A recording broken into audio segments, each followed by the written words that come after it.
नमस्कार विद्यार्थी मित्रों, अगली वीडियो में हम गद्य 12 एक नई शुरुआत ये थोड़े से पाठ के सार को हम समझ चुके हैं। अब हम आगे देखें। यहाँ प्रोफेसर रामेश जो है वह माधवन को अपने प्रयोग के बारे में बता रहे हैं और वह अपनी बात आगे बढ़ाते हुए कहते हैं कि तुम्हें यह भी मालूम है कि हमारा शरीर भी विभिन्न प्रकार के तत्वों से मिलकर बना है। हालांकि किसी वस्तु और कोई भी जीवित प्राणी की संरचना में काफ़ी अंतर होता है, लेकिन जो बातें किसी वस्तु के बारे में लागू होती है वही बातें जीवित प्राणियों के बारे में भी लागू होती है। अर्थात हम यह कह सकते हैं कि जिस प्रकार किसी वस्तु को उसके मूल तत्वों में विभक्त और वापस उन तत्वों को जोड़कर उसके मूल रूप में पाया जा सकता है, उसी प्रकार जीवित प्राणी के साथ भी यह प्रक्रिया की जा सकती है।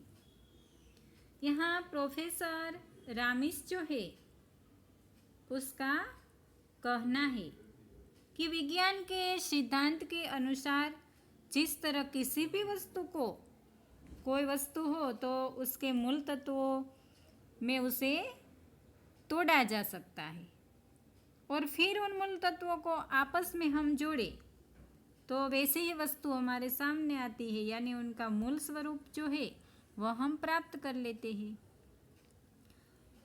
तो इस तरह ही मानव शरीर भी विभिन्न प्रकार के तत्वों से मिलकर बना है।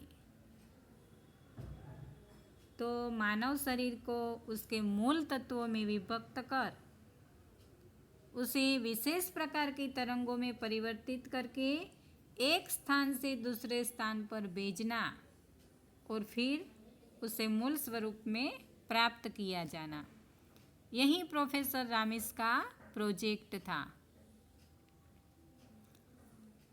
तो यहाँ प्रोफेसर रामेश माधवन को यह प्रक्रिया समझाते हैं और कहते हैं कि यह प्रक्रिया जो है वह श्रम है, श्रम श्राद्य यानी श्रम मांग ले ऐसी।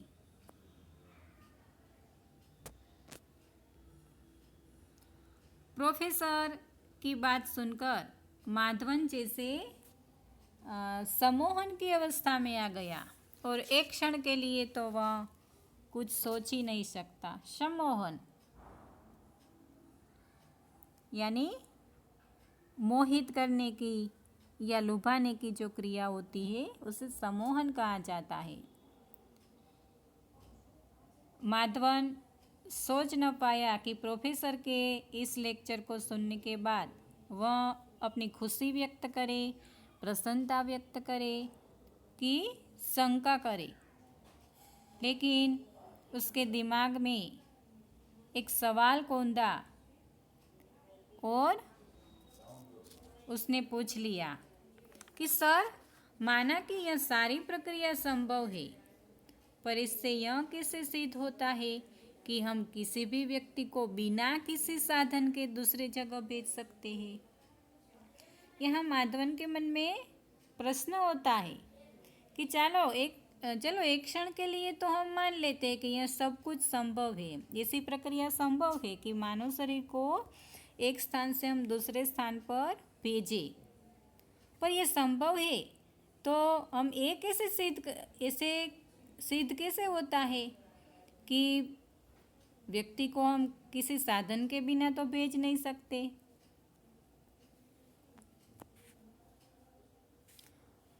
तब प्रोफेसर रामेश हंसते हैं, उसके चेहरे पर हल्की सी मुस्कान दौड़ गई और कहते हैं, मैंने कब कहा कि बिना किसी साधन से हम किसी को एक स्थान से दूसरे स्थान पर भेज सकते हैं।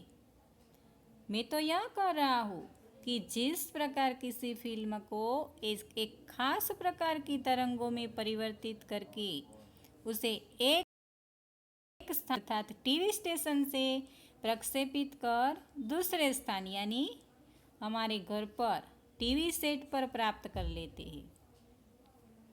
तो यहाँ इस उदाहरण के द्वारा प्रोफेसर रामिस जो है वह माधवन को समझाते हैं कि जैसे किसी फिल्म को खास प्रकार की तरंगों में परिवर्तित करके फिल्म को एक स्थान से, यानी ऐसा जो टीवी स्टेशन होता है वहाँ से प्रक्षेपित कर दूसरे स्थान पर, यानी टीवी सेट पर प्राप्त किया जाता है।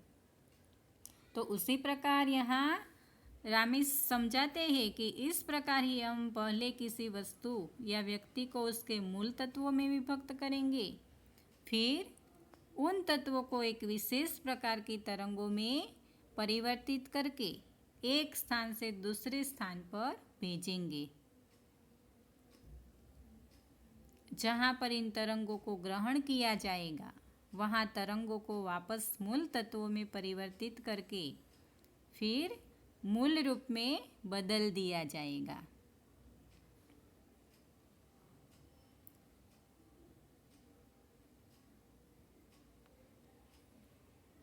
और तभी अचानक माधवन की तंद्रा भंग हुई।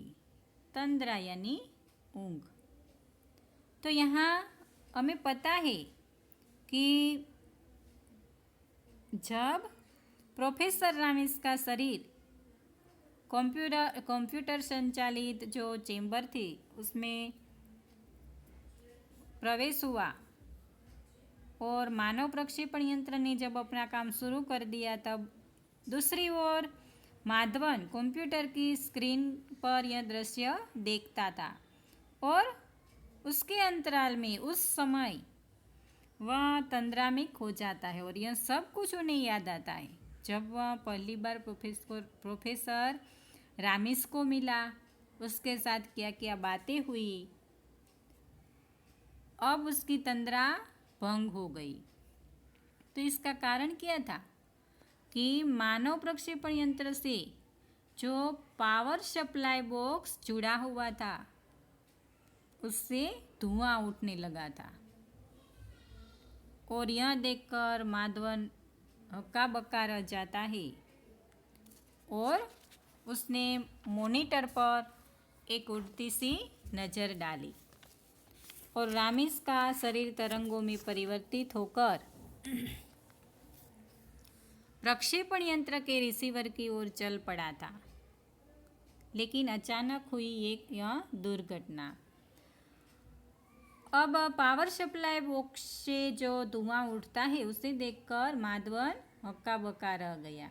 यह हक्का बक्का रह जाना एक मुहावरा है जिसका अर्थ है आश्चर्यचकित हो जाना। यहाँ माधवन यह देखकर आश्चर्यचकित हो जाता है। वह देखता है कि प्रोफेसर रामिस का शरीर जो है वह तरंगों में परिवर्तित होकर प्रक्षेपण यंत्र के रिसीवर की ओर जा रहा था।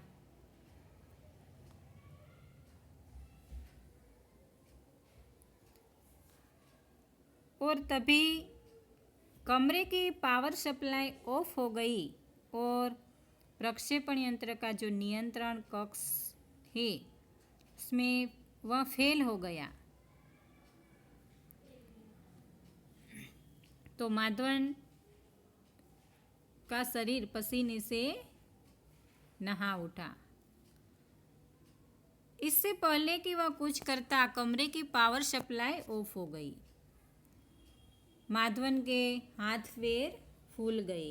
हाथ पैर फूल जाना यह भी एक मुहावरा है, यानी घबरा जाना। माधवन घबरा गया। उसके समझ में नहीं आता था कि अब वो क्या करे और क्या नहीं।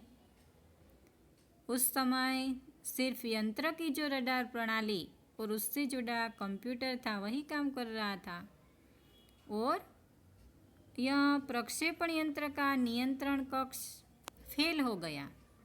तो उसके कारण प्रोफेसर रामिस का जो तरंग के रूप में परिवर्तित किया शरीर था वह रिसीविंग प्रणाली के नियंत्रण से बाहर जा चुका और क्या हुआ कि हवा के बहाव के साथ प्रोफेसर रामिस का शरीर जो है वह पीछे वाले नाले की ओर उड़ गया था।